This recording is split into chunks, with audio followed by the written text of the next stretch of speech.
America, Diocese of the Mid-Atlantic, and she serves Beach Church in Virginia Beach.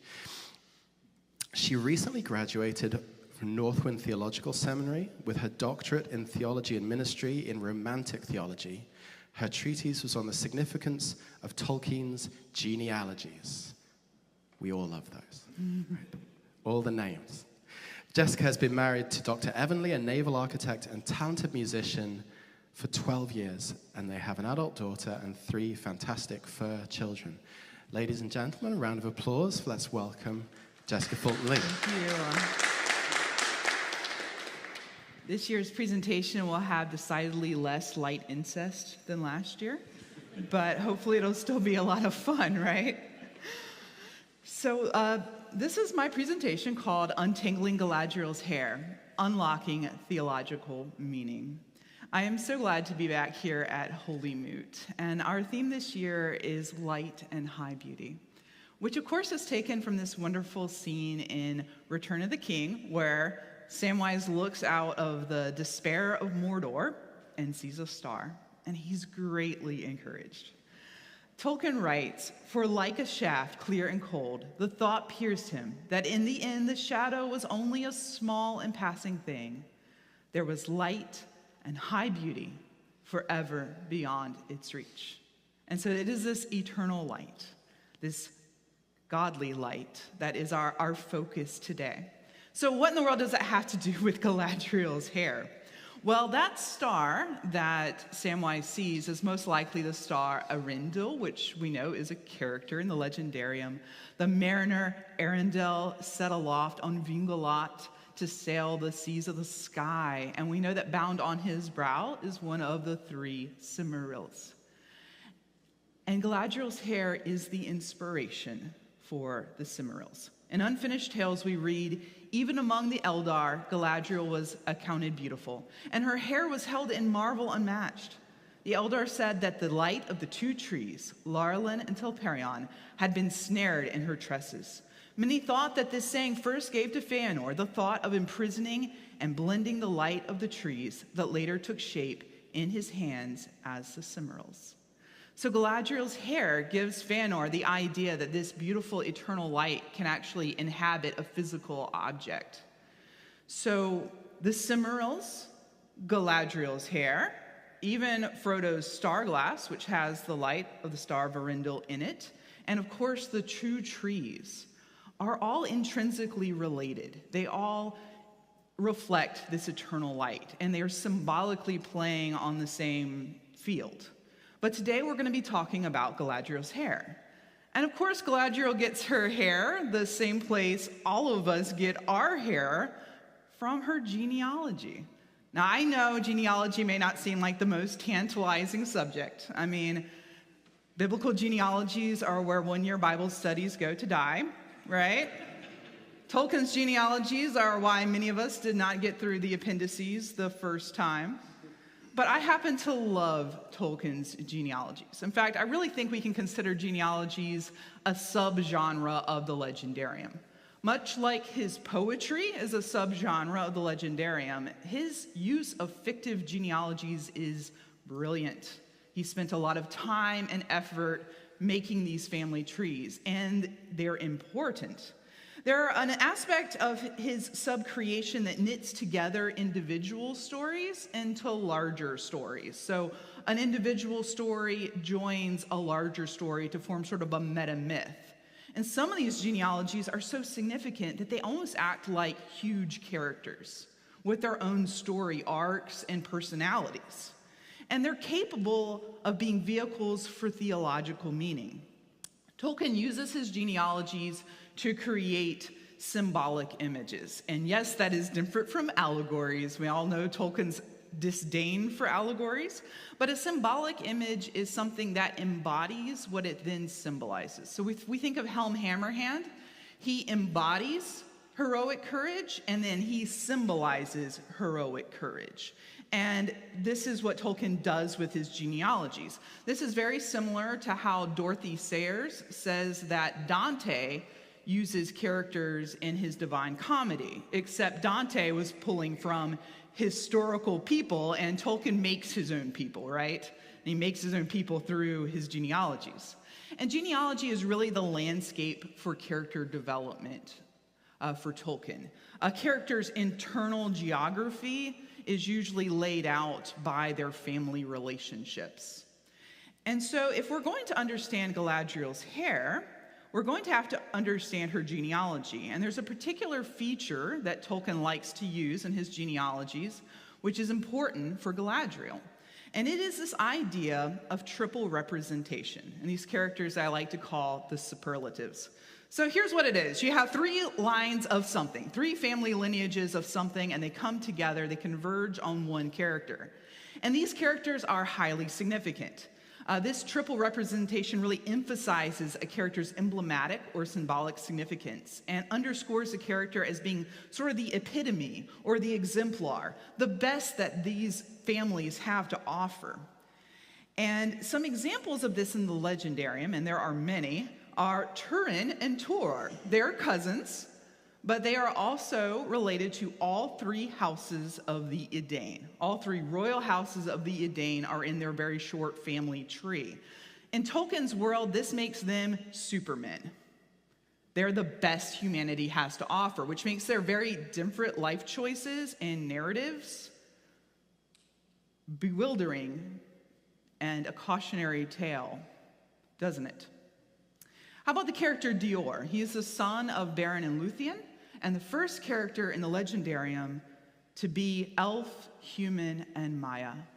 He is truly the child of fairy tale romance, which makes his death at the hands of the son of Feanor especially tragic, as if tragedy killed fairy tale.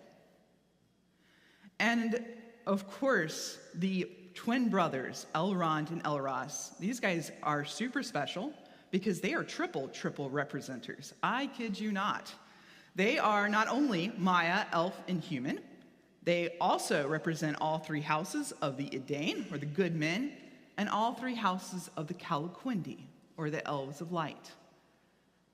This is Tolkien's way of circling and underlining these characters several times. And look at their different life choices. One, to become an elf, and the other, to be a human. These are, in fact, the 2 halves of fairy, the human part and the fae part. So we need to understand triple representation because Galadriel herself is one of these superlative characters. She is, prepare yourself, super Calaquendi. I had to get that picture for this slide. She is related to all 3 royal houses of the Elves of Light. So the Elves of Light are the elves that make the journey from Middle-earth to Valinor and see the light of the 2 trees. They do so in 3 groups, and Galadriel is related in very close order to all 3 royal houses of these groups. This means she's the epitome of Tolkien's conception of the High Elves, the most elvish of the elves, and the most representative of what it means to be a high elf in Middle-earth. She's the elfiest elf ever to have elfed. Tolkien really liked her. But if I say that she represents these 3 houses, what does that even mean? What do these 3 houses embody? What do they symbolize? Who are they? Well, the first house is the Vanya. These guys are the fair elves, and of the 3 houses, they are especially close to the Valar, and their king, Manwë. They're the first to respond to the summons to Valinor, but they are an incredibly withdrawn people. Not only are they the first ones to respond, when they get to Valinor, they grow very deep into Valinor, and they withdraw from really the rest of the Legendarium. We don't see them in Middle-earth. We don't really even see them in Valinor. They abandon the elven city of Tirion upon Tuna and are really sundered from the other 2 houses. They love that direct relationship with the holy, but they don't love much else.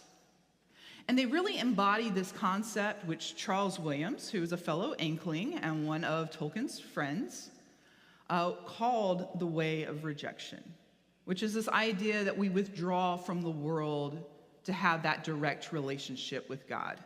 R.J. Riley summarizes Charles Williams this way: "The negative way is the way of asceticism and denial, the rejection of all images of God which make up creation in favor of the single image of God himself. The original clarity of vision, the true God-man relationship are restored to the follower of the way of rejection by means of a direct communion with God." This is that part of all of us that just needs Jesus. We need God and nothing else. And the Vanya really embody this concept to maybe a bit of an extreme. So the second house is going to be the house of the Noldor. This is actually Galadriel's patrimony. This is a house that she is said to belong to. These guys are called the Deep Elves, and they're led by their king Finwë. The Noldor are particularly close with the Valar Aule, who's a sort of Hephaestus Valar. He's the smith Valar. And they indeed love knowledge and craftsmanship. And this group of elves, more than any other, really embody this concept of subcreation, which we know is very important to Tolkien. This idea of making because we are made in the image of God, made because we are made in the image of a maker. Tolkien says we make in our measure, in our derivative mode, because we are made, and not only made, but made in the image and likeness of a maker. This isn't just that these elves are crafty. This is a theological concept that says they're crafty and they're creative because they were made by Eru Ilúvatar. This is part of their relationship with God. This tendency, though, does have a bit of a dark side, because there's a very fine line between being like God and trying to be God. Tolkien writes that it may become possessive. Clinging to the things made as its own, the sub-creator wishes to be the Lord and God of his own private creation.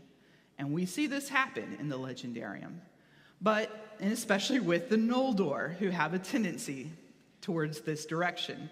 But this is the second house of the Calaquendi. The third house, and by far the more numerous, are the Teleri. These guys are the hippie elves of our three houses. They are enamored of the sea and known as the Sea Elves or the Falamari when they reach Aman. The Teleri have an impulse towards the natural world, which is why many of them don't even make it to Valinor. They keep splintering off along the way. And this is because they don't really need Valinor to feel close to God. Because for them, all of creation is like an icon in which they experience God. Even when they get to Valinor, they don't go very deep into it. They set up a little haven, the haven of Aqualande, and they rarely journey farther into Valinor. They just simply don't feel the need.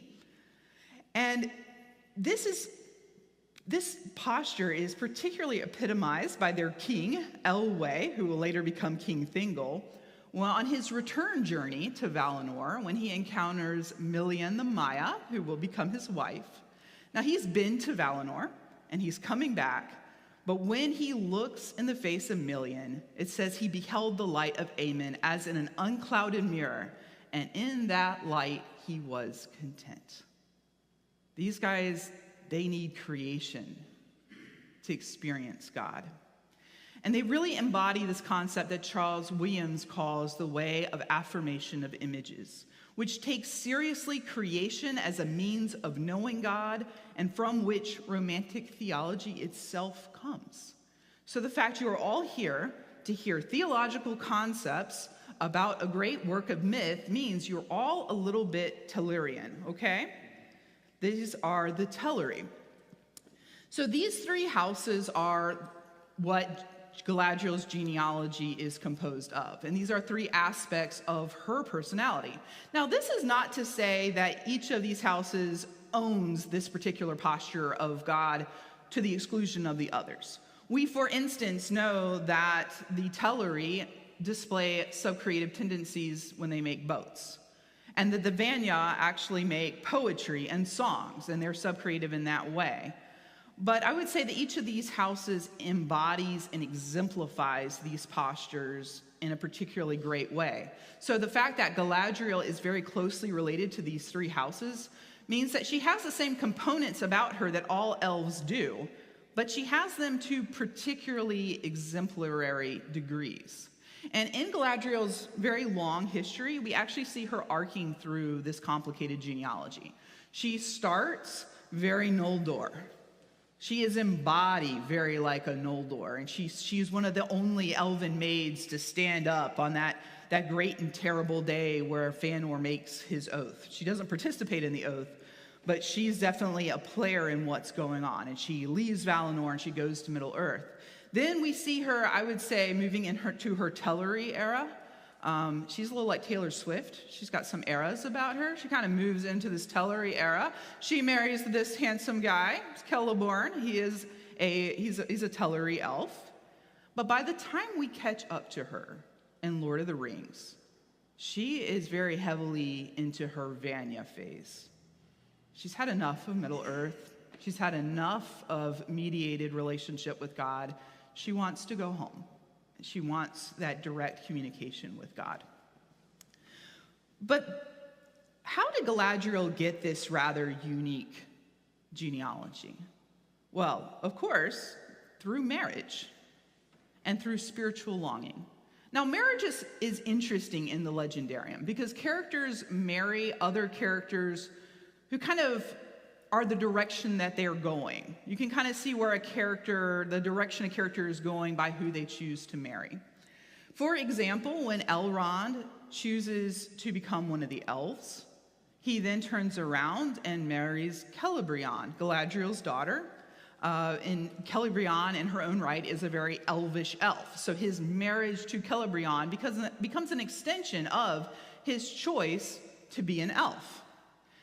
And so when we look at Galadriel's genealogy, it's really full of the spiritual longings of her grandfather and her father, which lead to this very unique heritage. So if we start with Finwë, he is Galadriel's paternal grandfather. He is the king of the Noldor, and he marries twice. His first wife is Muriel. She is a fellow Noldor, a crafty elf, just like he is. So when he marries her, that is him really pressing into his Noldor identity.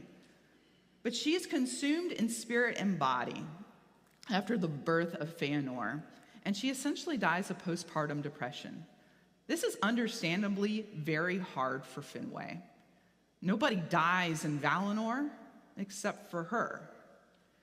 This sends him into a bit of a crisis, and when he marries again, he marries Indis.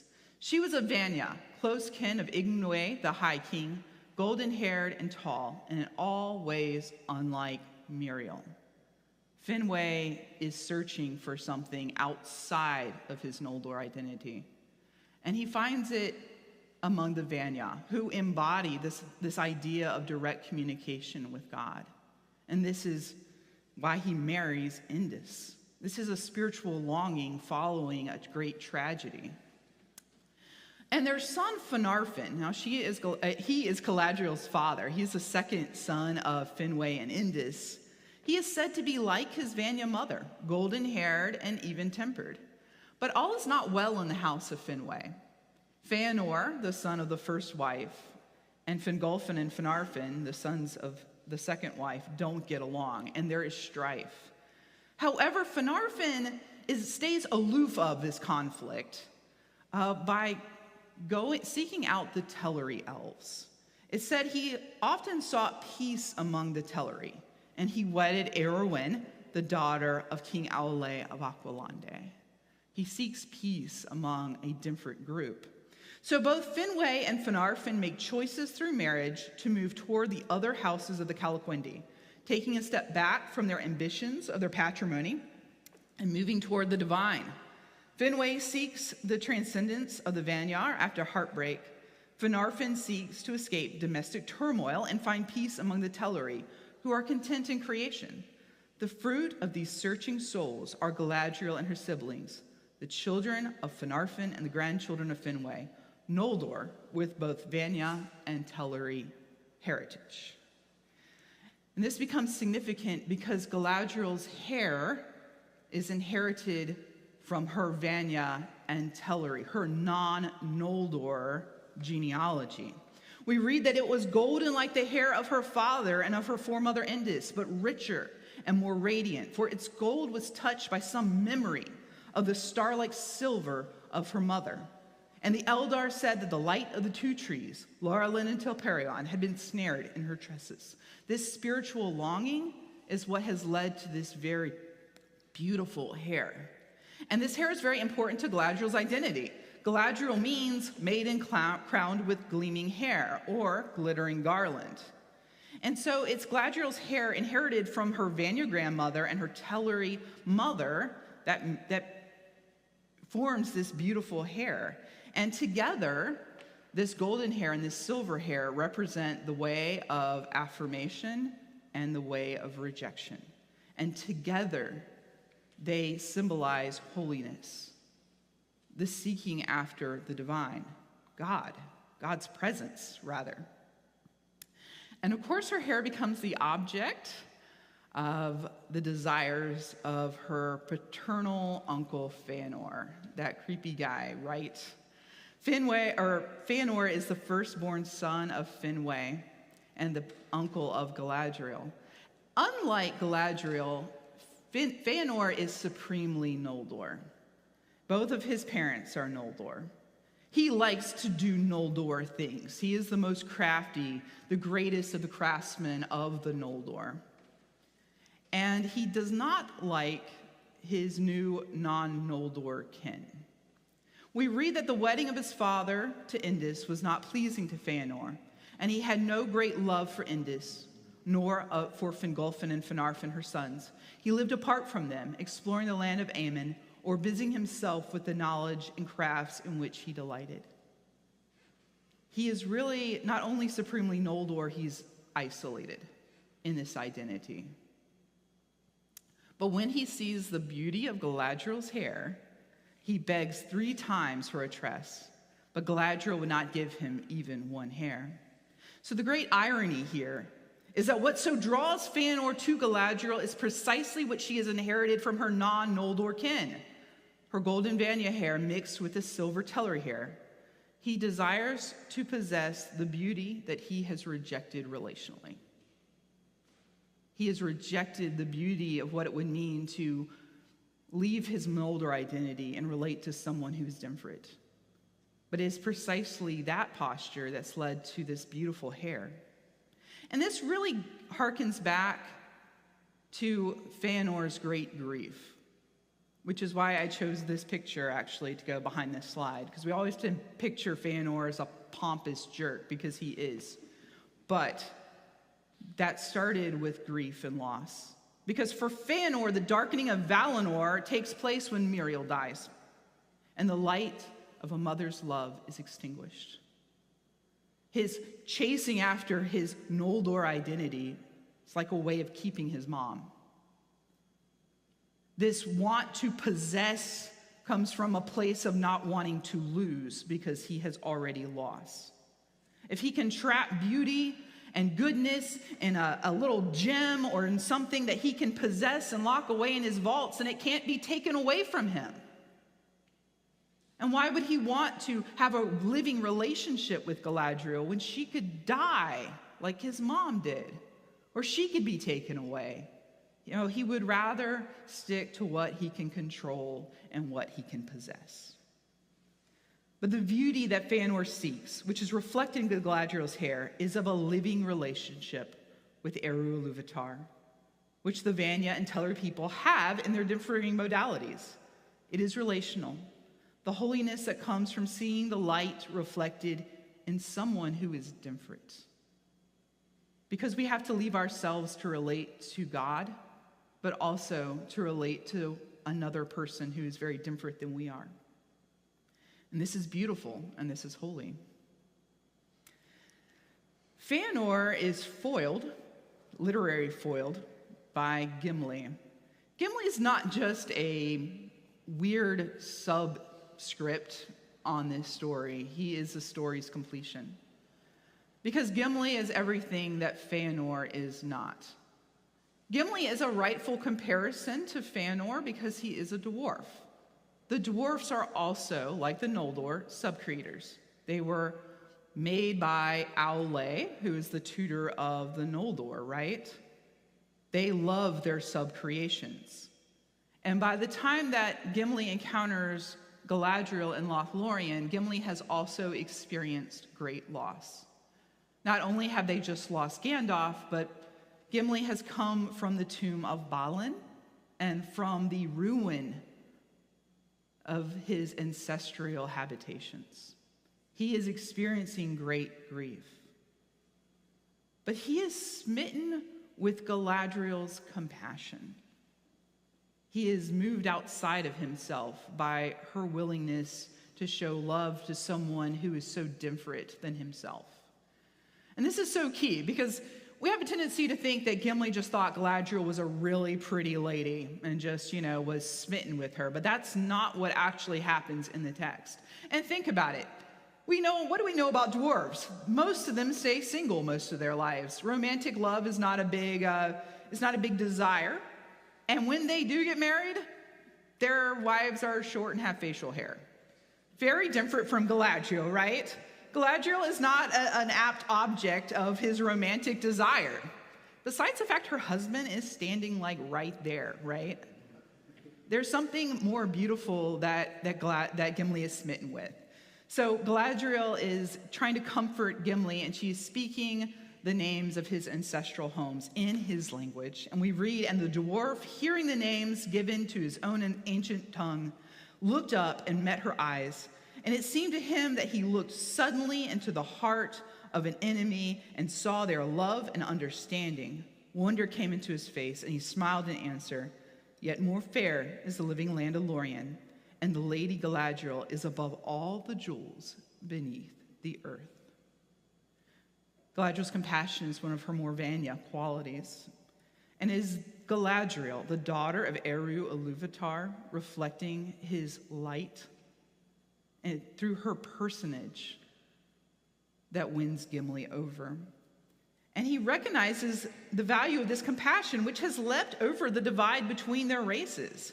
And he places the living land of Lorien, which is creation, above the beauty of his ancestral sub-creations. Creation before sub-creation. And then he places Galadriel, the daughter of Eru Iluvatar, above all the jewels that lie beneath the earth, including those stupid Cimmerals, right? That she, in embodying this compassion, is more valuable than they. She is the reality. They're just the symbol. Gimli knows what is truly beautiful and laudable.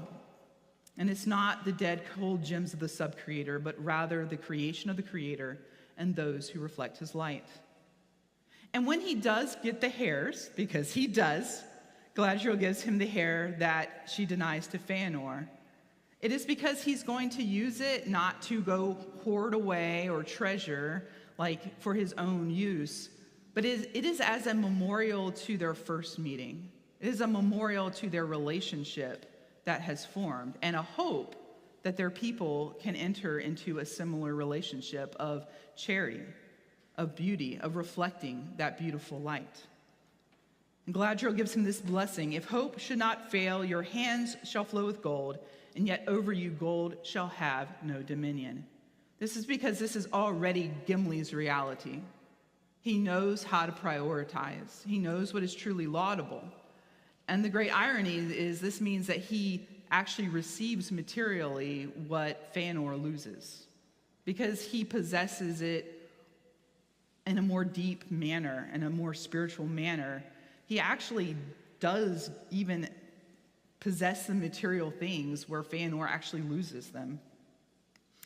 So in conclusion, this story is quite complicated, but through it, Tolkien tells a story about sub-creation and spiritual longing through Galadriel's genealogy and her hair.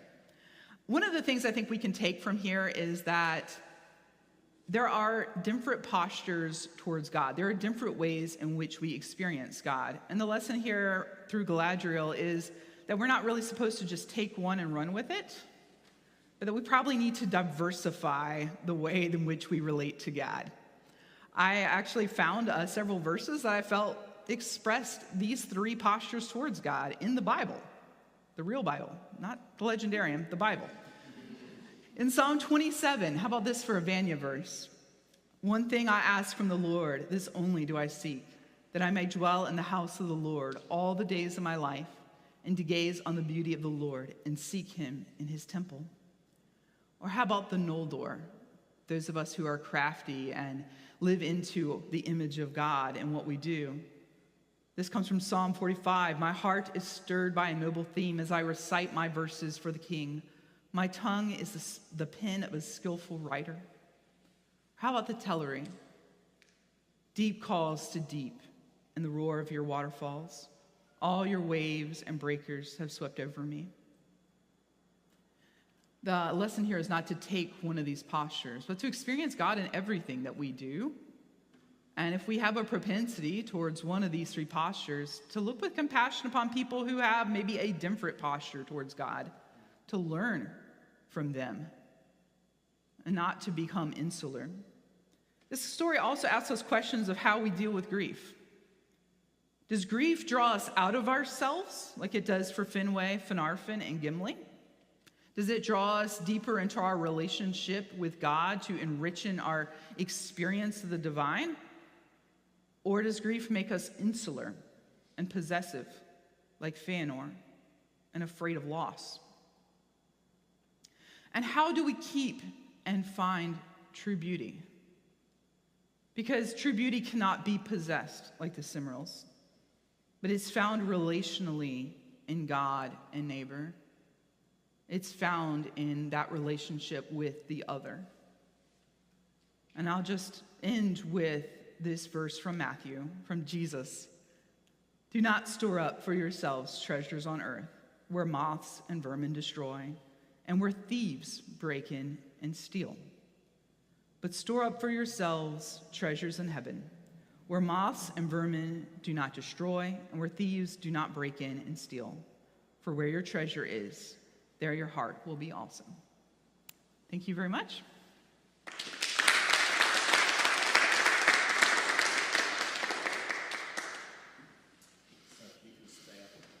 If you can stay up here, this is our opportunity to ask questions, if there was something that grabbed your ear, that this is an okay time to ask, or if you want something with more clarity, or even if you just want something repeated, feel free to ask. So I have 3 of my own questions, but I'm not going to start with me because I don't want to prioritize. So if you have a question, please raise your hand and I'll come to you with this mighty stick of electricity called a microphone. Who wants to be first? I need to see if we've got online questions as well. Who'd like to start us off? Because I can do it, I don't mind. Okay. My question is,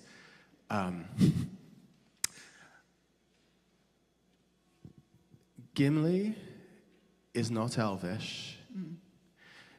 Does he become less dwarvish by his transformation in relationship to Galadriel and to Legolas being another Tellery elf, therefore one of those who has this kind of relationship with God through the icon of creation? Is there something that he becomes less himself in that, being less dwarvish, or is he becoming what dwarves are supposed to be somehow?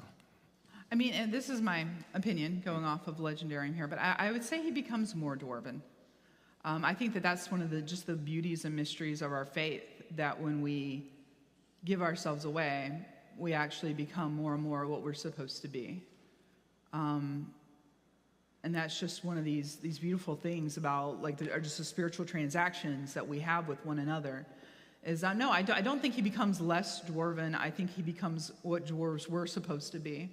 And, the dwarves have this really interesting relationship because they weren't supposed to be, and then Eru Ilúvatar blesses them anyhow.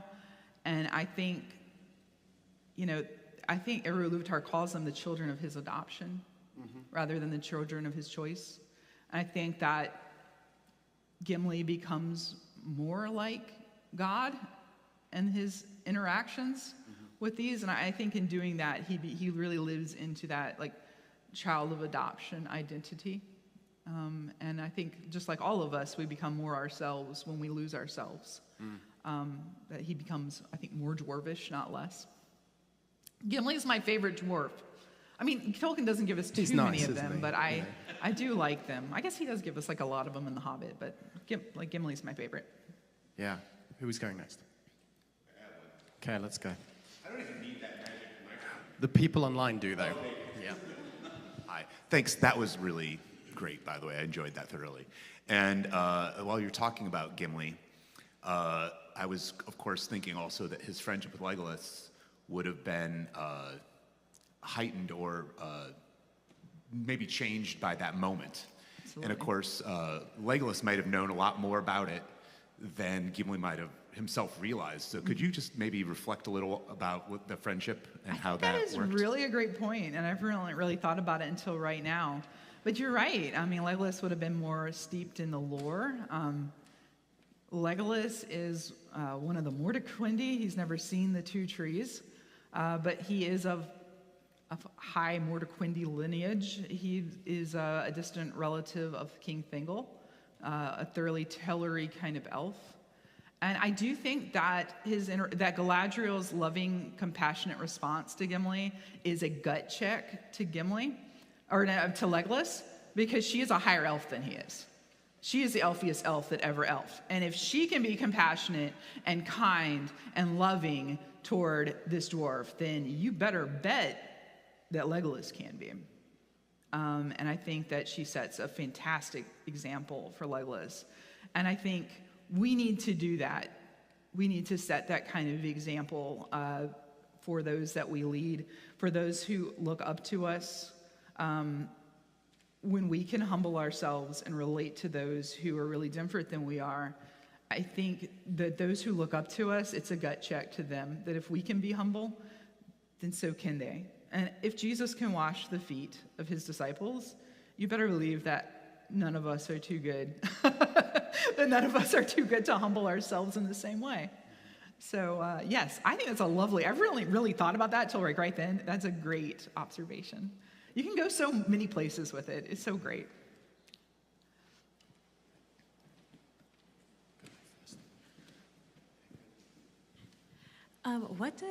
What happens to the pieces of hair? Because I kind of forget when Gimli goes to sails away. Okay, I was just I have wondering no if it idea. was, like, I know left as a Gimli relic. ends up going to Valinor with Galadriel.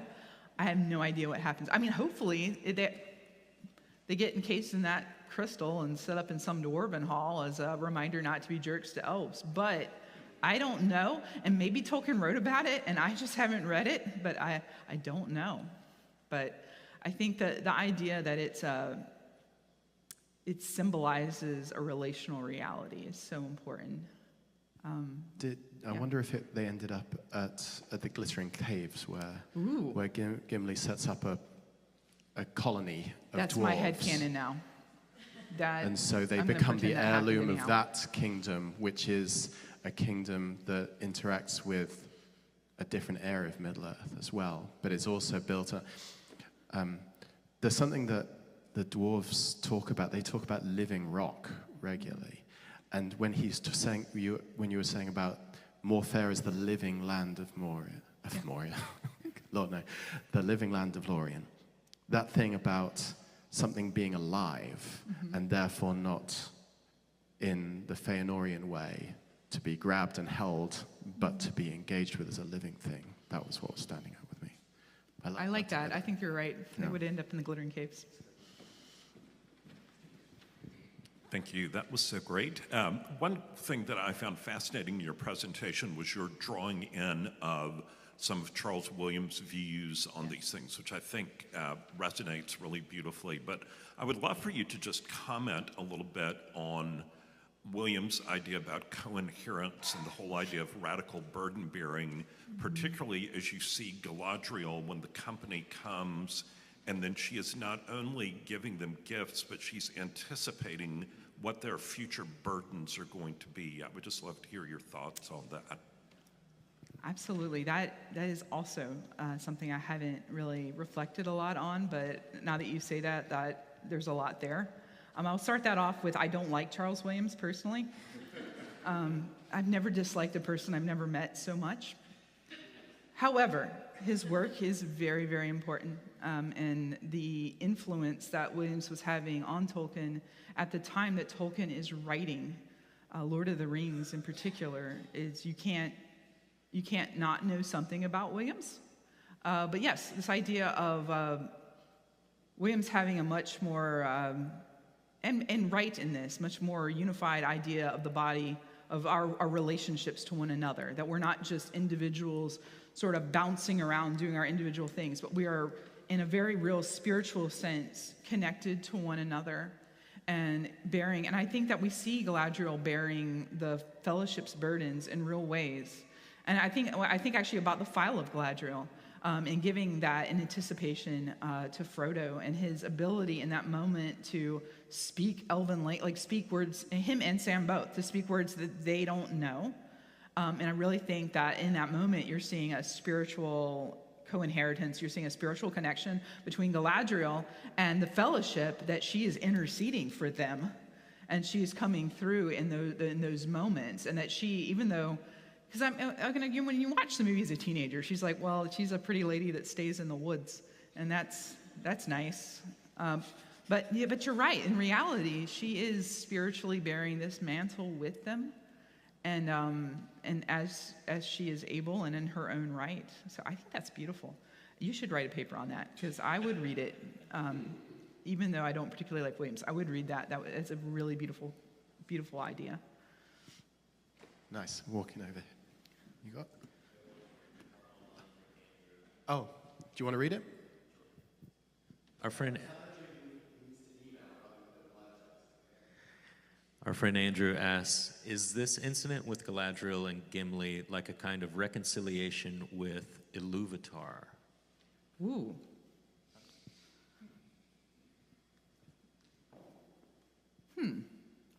I would need to think about this, but I do think it represents Galadriel in a more mature place in her story arc.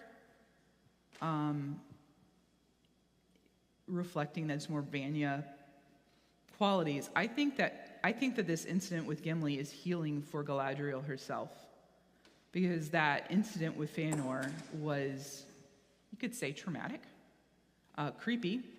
It was definitely a thing she went through, and I think that she is healed in the fact that Gimli is like Fëanor and yet so utterly unlike Fëanor that there is this is I believe what Joel Scandrett I talked about last year about a recapitulation. This is a redoing. This is a returning to an incident, but having it have a different outcome than it had the first time. But as far as a reconciliation to Ilúvatar, I think yes, in some way. I don't know. I would need to think about that a bit more, because Galadriel's story arc is long, and her repentance is not even consistent between versions of the story. In Tolkien's latest version of Galadriel's story, she doesn't really even need to repent, because it gets complicated with Galadriel, but I'm not sure. It's definitely a good thing for Galadriel. So, in my opinion. I want to ask a question quickly. So when you're talking about the three houses of the elves and the way that they each have separate focal point or means of interacting with the divine, yeah, and yet they're separated from each other, and therefore they are less than they could be. Could you reflect on what this means for the church and for denominationalism, and especially, I'm thinking about the kinslaying and wars of religion and things like that. Could you reflect on that? Oh, wow. The words of Sam, that's worth a full day's explanation or none at all, right? They are sundered, and that is a very sad thing. Because actually, even spatially, the houses are in different parts of Valinor. The Vanya are pretty much right under the feet of Valar. The Noldor mostly occupy Tirion Tuna, which is kind of in that valley. And then the Teleri are on the shores of, Aquilande, and they are separate. And that's, I think, what makes Galadriel so beautiful, is that in her, these three streams are brought together, probably in their most potent form. Yeah, we need to be kind to one another and not so quick to judge, to seek to understand, and we really need to drop a lot of our denominational prejudice. I'm leading a church right now that was historically an independent Pentecostal church and has followed the Canterbury Trail, and they're becoming Anglican. And part of the challenge has to be to understand, to overcome prejudice against the Roman Catholic Church and the Anglican Church, the liturgical churches, but also in some ways acting as an ambassador to Anglicans for my very charismatic church, that there's grave misunderstandings a lot of times between these two very different kinds of churches, and they need to, not all charismatics are crazy, and not all liturgical people are frozen. To understand, that the three, what Anglicans would call the three streams, that they're not in competition, which, the three streams of Anglicanism, the evangelical, the charismatic, and the Catholic, is that these are not competing. These aren't competing ways. They're complementary, and they build on one another, and they're all meant to deepen our relationship with God. And so, yes, if the elves would have communed more together, maybe the Noldor could have learned to drop their chisels and, seek that awe and wonder that the Valerie experience, or the Vanyar experience. And maybe the Vanyar could learn to appreciate creation. And, there's all these potentialities. So we suffer from a lot of these prejudices when we decide that my way of relating to God, my way of doing church, is the only right way to do church and relate to God. And then I've got the corner on the market of the divine. And then we fail to learn from one another. And that's, it's not pleasing to God, and it really impoverishes our experience of God himself. That's beautiful. Anyone else? Okay. Hopefully this isn't an unhelpful digression, but I was just struck by parts of what you were saying. I appreciate your presentation.